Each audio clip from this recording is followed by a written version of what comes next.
L'effet photovoltaïque est mis en œuvre dans les cellules photovoltaïques pour produire de l'électricité à partir du rayonnement solaire.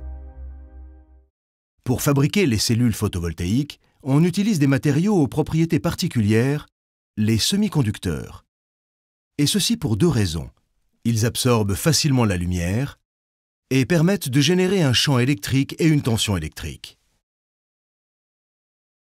Ce champ électrique va être obtenu par la superposition de deux couches dopées d'un semi-conducteur, en général du silicium. Dopées, c'est-à-dire dans lesquelles on a introduit des éléments perturbateurs appelés impuretés qui améliorent la conductivité électrique. L'une des couches de silicium est ainsi dopée en atomes de phosphore. Le phosphore est un atome qui possède plus d'électrons sur sa périphérie que le silicium. L'un de ces électrons ne participe pas aux liaisons et est donc libre de se déplacer. Le dopage introduit dans cette couche des atomes susceptibles de libérer des électrons mobiles.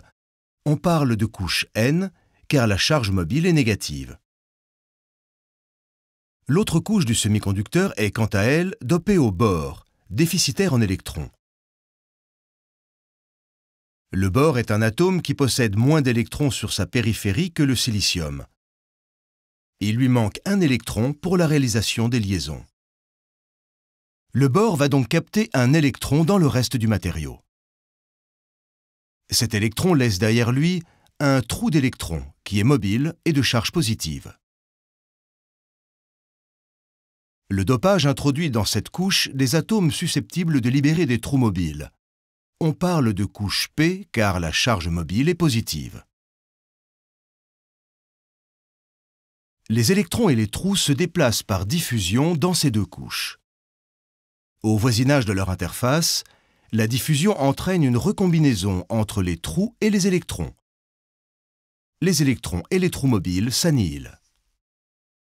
Ce phénomène produit une zone non neutre électriquement d'atomes de phosphore chargés positivement et une zone non neutre électriquement d'atomes de bore chargés négativement.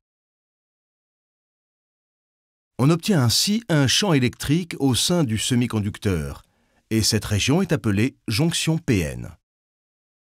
Ce champ électrique s'accompagne de l'apparition d'une différence de potentiel électrique entre la zone N et la zone P. Lorsque les rayons du soleil frappent une cellule photovoltaïque sur laquelle on a disposé deux bornes, les photons de la lumière transmettent leur énergie aux électrons qui sont arrachés des atomes dans lesquels ils laissent des trous. Les électrons et les trous ainsi formés vont avoir tendance à se recombiner. Mais lorsque le phénomène a lieu dans ou au voisinage de la jonction PN, le champ électrique va au contraire contribuer à séparer les charges positives et négatives. Les électrons sont repoussés vers la couche N, les trous vers la couche P.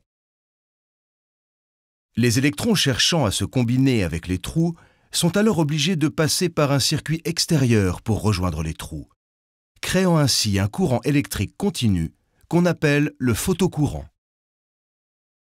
Les électrons sont délivrés sous la tension créée dans la jonction PN, que l'on appelle la phototension. Le produit des deux correspond à la puissance électrique délivrée par la cellule, qui convertit ainsi directement une partie de l'énergie lumineuse en énergie électrique. Le rapport entre l'énergie de la lumière et l'énergie électrique est appelé le rendement de conversion de la cellule.